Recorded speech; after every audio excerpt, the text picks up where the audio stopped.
Come the 22nd of September, the GRE format is changing. Now, a lot of you will have these questions. Should I give it now? Should I give it later? Is it going to be easier? Is it going to be harder? Are the types of questions going to change? Well, don't worry. If you watch the rest of this video, you'll have all these answers and you'll end up with full clarity.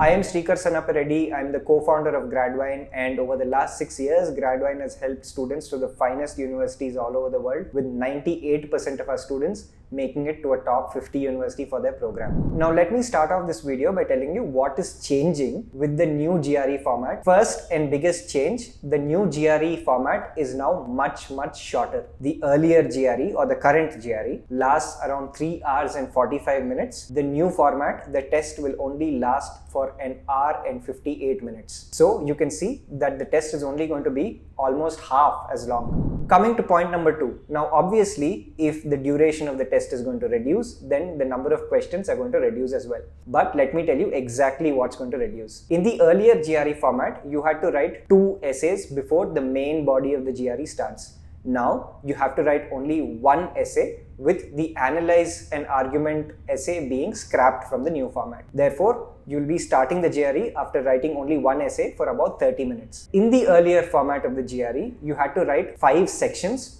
with 1 being a dummy section. Now, instead of 40 questions each on the verbal and the quantitative side, you will have to attempt only 27 questions each for verbal and for quantitative.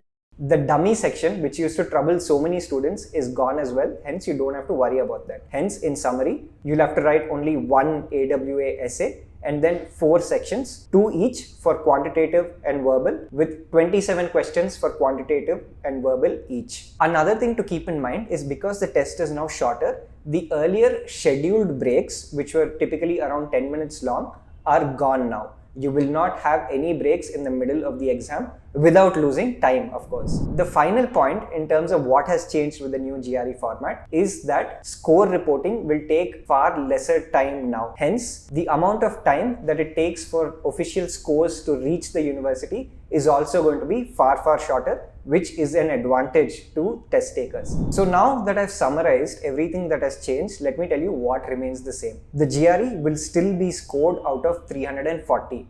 Therefore, while the number of questions are lower, the number of points awarded per question is going to be higher. The types of questions, the level of difficulty, your approach to solving these questions, all of that remains the same. Essentially, in Indian terms, to put it simply enough, the syllabus and your preparation strategy will remain largely the same even for the new GRE format.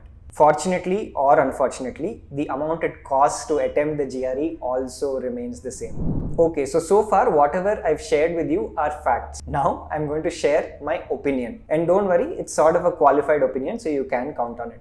The first question is going to be, should I take the new format GRE because it's going to be easier? Well, this is subjective and it depends. The biggest challenge with the GRE exam was for students to concentrate over that 3 hour and 45 minute period. It's a very long time for you to be at the top of your game, especially for an aptitude test like the GRE, where your mind needs to be functioning non-stop. With the shorter format, obviously the amount of time that you'll have to concentrate is reducing greatly, and therefore one of the biggest challenges with the GRE exam is now sort of going away, because the test lasts under 2 hours. However, there's another point that you have to consider. Because this total is still out of 340 and the number of questions are lower, the weightage per question increases. Hence, if you're prone to making silly mistakes, understand that you will be losing more points per silly mistake. But if your accuracy is high, and if you can keep that accuracy high, the reward per right answer is also much higher. Overall, if I had to share my opinion, I'd say that the newer format might make life easier for you. If you're watching this video right when it's uploaded in the month of August 2023, another question you're going to want answers to: should you attempt the older format or should you just wait and go for the new format? If you believe that you're completely prepped for the test and you're okay concentrating for 3 hours and 45 minutes, I would recommend you straight away attempt the old format while it still lasts. This is because it will save you some time and you don't have to wait until the end of September to give the new format. And if you ace the score in a format that you're already comfortable with, then you're set for the rest of your application process. Even if you don't score in the old format, the new format is still going to be available from September end through the months of October and November when you can take it. Also, if you're a fall 2024 applicant, then September end might be a little too late for a first attempt, because with the GRE, you always have to budget for more than one attempt. Now, like I mentioned, the syllabus, the types of questions, and therefore your preparation strategy for the GRE remains the same. If you'd like some game-changing tips, you can click on the link right here to check out GradVine's tips and tricks for increasing your GRE score by those 5 and 10 points, which could make all the difference. So now I put forth all the information in terms of what is changing in the new GRE format. I suspect that it's for the benefit of students and therefore you should be happy overall. If you found this information useful, please be sure to like, share and subscribe to our channel and share this video with all your fellow friends who are planning to take the GRE soon.